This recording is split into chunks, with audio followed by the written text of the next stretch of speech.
I caught a whiff of smoke wafting over the hedges on the same night. I realized our new homeowners association meant business about barring the local fire department from our neighborhood. It threw me off. A sharp, choking smell slipped through my slightly open kitchen window like a warning of trouble ahead. Let me back up and explain how it all began, because at first, it seemed so ridiculous it could have been a bad joke no one found funny. I'd moved into the Pinewood Grove community 10 years ago, expecting peaceful suburban life and friendly waves from neighbors. It was a fancy spot: neat lawns, clean sidewalks, and a clubhouse next to a little man-made lake. The HOA was around when I arrived, but it was just a low-key group nagging us about hedge trimming or parking rusty RVs. Typical small stuff, or so I thought. About a year ago, though, things shifted. A guy named Victor Hensley took over as HOA president. He was a towering, gray-haired man with a loud voice and a smile that never quite reached his eyes. He'd moved to Pinewood Grove around the same time I did, but he kept to himself. Then, out of nowhere, he styled himself as the defender of our community's independence. The first red flag was when Victor started pushing to cut out outside services, as he called them. He argued we should use private contractors, ones he'd personally approve, instead of relying on the town's resources, which he saw as meddling threats to our privacy and safety. Whispers spread about kickbacks, about Victor steering business to his cronies who'd rake in cash from us. The fire department ban, as wild as it sounds, grew out of his mission to keep outsiders at bay. Pinewood Grove had a ragtag crew of volunteer emergency responders, neighbors with basic training, an outdated hydrant system, and a beat-up fire truck from the 70s. It sounded reckless to most of us, but fear of HOA backlash kept people quiet. Victor ruled with an iron fist. Cross him, and you face fines, lawsuits, or worse. I watched it all unfold with growing dread. The ban became official at a monthly HOA meeting. A notice tacked to our mailbox station declared, effective immediately, Pinewood Grove will rely solely on its own emergency response unit. Any calls to external fire or rescue services must be approved by the HOA board, or a DULA $5,000 fine will apply. It was so absurd I figured it was a bluff. I waited for a retraction or an outcry, but to my shock, too many neighbors just shrugged. Some bought Victor's line that it'd keep HOA fees down. Others wouldn't dare defy him. Even sweet old Margaret from down the street muttered, "What can we do? This is our home now." You might wonder how the town let this fly. Local officials made feeble attempts to resist, but Victor had lawyers and rumored ties to city council members. He leaned hard on private property rights, threatening legal battles if the town interfered. Cash-strapped and election-focused, the municipal government let it slide until it blew up in the headlines. Tension brewed among us neighbors: quiet grumbles, weak petitions that never gained traction. Victor's crew had hijacked the conversation, and fear kept us in line. When Mr. Thompson next door spoke out, he got slapped with a fake violation for his fence height. Most stayed silent or left. I tried to help in my own small way, joining the so-called emergency squad to limit the damage from within. The training was a mess, run by some sketchy out-of-town guy with no real qualifications. Our gear, rusty helmets and worn-out oxygen masks, was stashed in a crumbling shed. Victor and his pals insisted it was fine, saying we wouldn't need it for real fires, just as a backup.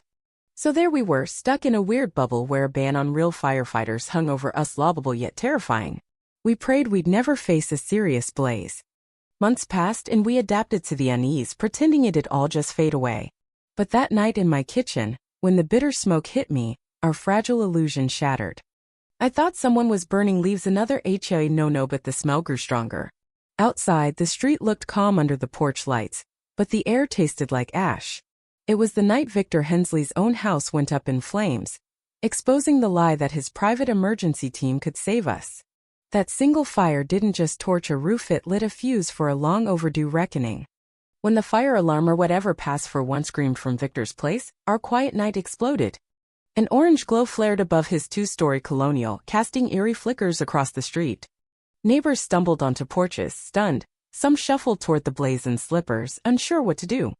I ran out, shivering from cold and adrenaline, nearly tripping over a garden hose. Victor's front door hung open, smoke pouring out, flames reflecting in the big window. The heat hit me hard. His wife, Linda, stumbled out, clutching her phone, yelling for help. My mind raced. I was on that volunteer squad. We needed that old truck or at least a hose. But this fire was no minor flare-up, it was devouring the house. Then I saw Victor on his lawn, coughing, eyes watering, shouting at neighbors, "Don't call 911. We've got this." He was ordering us to hook the volunteer truck to the ancient hydrant while his home burned. It was almost tragic, foolish beyond belief. I snapped out of it and bolted to the shed where the truck was kept. It was past 9 p.m. and the place was locked. No one had the key but Victor and the captain, who was MIA. I banged on the door, nothing. Other volunteers showed up, equally lost. One jiggled the lock, another hunted for a crowbar. So much for a plan. Victor paced, barking into his phone at the captain to bring the truck. I glanced at the neighbors' phones in hand, fear in their eyes. Margaret caught my gaze and whispered, "We have to call them, right?" I nodded. She dialed 911, hands shaking, like we were breaking some sacred rule to save a life. The volunteer truck rolled up minutes later, creaking like an old tractor. Two guys hopped out, fumbling with hoses, clearly out of their depth.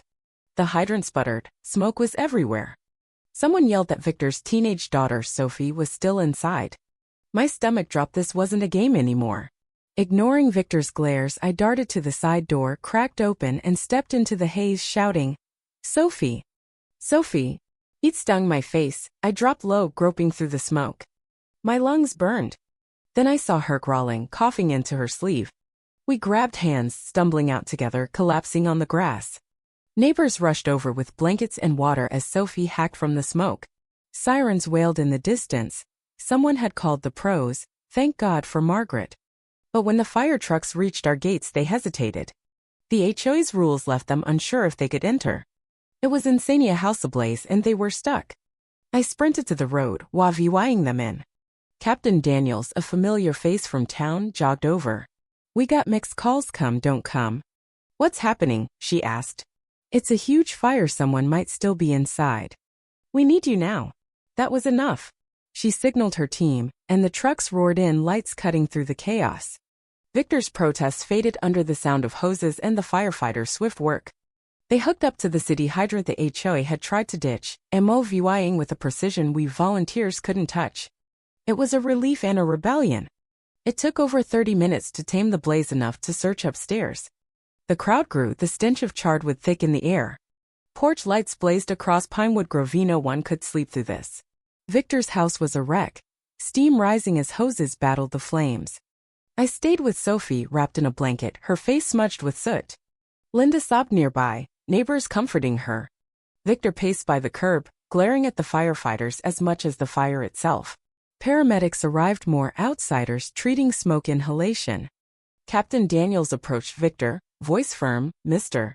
Hensley, your home's heavily damaged. We'll need a city inspector and statements from everyone." Victor snapped, "This is private property, me lawyer will handle it." Daniels didn't flinch. "A fire's public safety. We've got jurisdiction." Victor stormed off, fuming. A news van rolled up soon after, cameras catching the smoking ruin. The story HOA bans firefighters, needs them anyway was gold. Neighbors muttered regrets. Margaret said, "We let him bully us. Look what almost happened." Another added, "I thought he'd back off, but he dug and nearly killed someone." The firefighters finished dousing the last flames and a quiet settled in. We'd hit a crossroads, stick with Victor's mess or fight back. Dawn broke over the wreckage and I stayed with Sophie. Victor and Linda went to the hospital for checks. The street stayed cordoned off as investigators dug in. I told them how Victor forbade 911 calls, how it was HOA policy. The detective's eyebrows shot up. "Seriously?" I nodded, bitter. Turns out, the town had been quietly building a case against the ban, fueled by resident complaints. The fire gave them ammo to call it public endangerment and scrap Victor's rules. The press ate it up. HOA's fire ban risks lives, firefighters save president's home despite ban. Neighbors who'd been scared silent started organizing. Margaret, Mr. Thompson and others launched a recall campaign against Victor, knocking on doors, spreading the word.